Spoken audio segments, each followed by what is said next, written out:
नमस्कार दोस्तों, मैं हूं हिलेरी। आप सुन रहे हैं हिलेरी स्टोरी हिलेरी के साथ। दोस्तों, 1950 का वह दिन चौंकाने वाला किस्सा रानी बाजार का है। यहाँ राम प्रकाश रहता था, जिसकी बेटी को 5 साल की उम्र में कैंसर हो गया था। कई डॉक्टरों को दिखाने और इलाज कराने पर भी उसमें किसी तरह का सुधार नहीं आया। होते होते एक रात कैंसर ने उसकी जान ले ली। उस बच्ची की जान रात को करीब 1 बजे गई थी। उसी रात को पास के एक गांव की महिला मोहिनी को एक ट्रक ने टक्कर मार दी थी। मोहिनी के परिवार वालों ने पूरी विधि के साथ उसे अंतिम विदाई दी थी। अब बच्ची के परिवार वाले भी उसे दफनाने के लिए जंगल की तरफ निकले। जंगल जाते समय अचानक से उस लड़की के शरीर में हलचल हुई। सभी हैरान हो गए कि मृत लड़की का शरीर कैसे हिल रहा है। थोड़ी ही देर में लड़की जिंदा हो गई और उसके परिवार वाले खुशी खुशी उसे अपने साथ घर ले आए। किसी को इस बात की भनक नहीं थी कि उस लड़की के अंदर उसी रात ट्रक टकराने वाली मोहिनी की आत्मा घुस गई थी। बच्ची जब से मौत से लौटकर आई थी, तब से ही उदास और चुपचाप एक कोने में बैठी रहती थी। एक दिन उसकी माँ ने उसे खुद अपने हाथों से खाना खिलाया और मामा के घर लेकर जाने की बात कही। खाना खिलाकर उस अच्छे से तैयार करके वो उसे अपने मायके ले गई। रास्ते में वो बच्ची जैसे ही उस ट्रक के हादसे वाली जगह पर पहुंची तो उसने अपनी माँ को कहा कि मेरा गांव इधर है।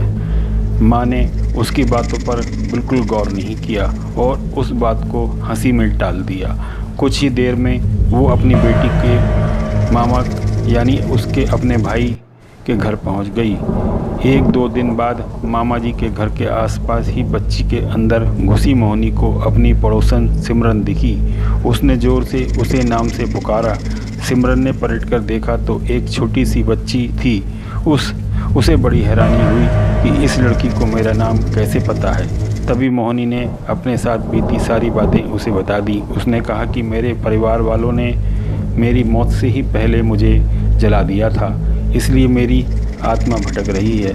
उस दिन से इस लड़की की मौत भी हो गई थी तो मैं इसके शरीर में घुस गई थी। सिमरन ने ये बात अपने गांव जाकर सबको बता दी। पूरे गांव वाले और उसके रिश्तेदार मोहिनी से मिलने के लिए उसी बच्ची के मामा के घर पहुंच गए। उस लड़की के अंदर रह रही मोहिनी की आत्मा ने सबको एक एक करके पहचान लिया। कुछ देर बातें करने के बाद वो अपने परिवार वालों के साथ अपने घर चली गई।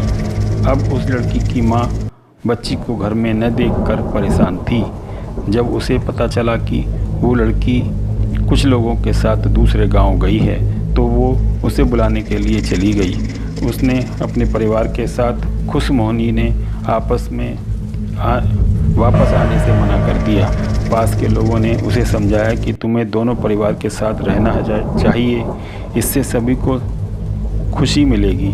तुम किसी एक परिवार को दुख नहीं देख सकती। इस बात को सुनने के बाद लड़की में रह रही मोहिनी अपनी माँ के साथ वापस आने के लिए राजी हो गई। अब दोनों परिवारों के साथ खुशी खुशी रहने लगी। इस कहानी से हमें सीख मिलती है, जल्दबाजी में किया गया कार्य अधूरा रह जाता है। इसलिए कोई भी कार्य करने से पहले उसे अच्छे से देख और परख लेना चाहिए।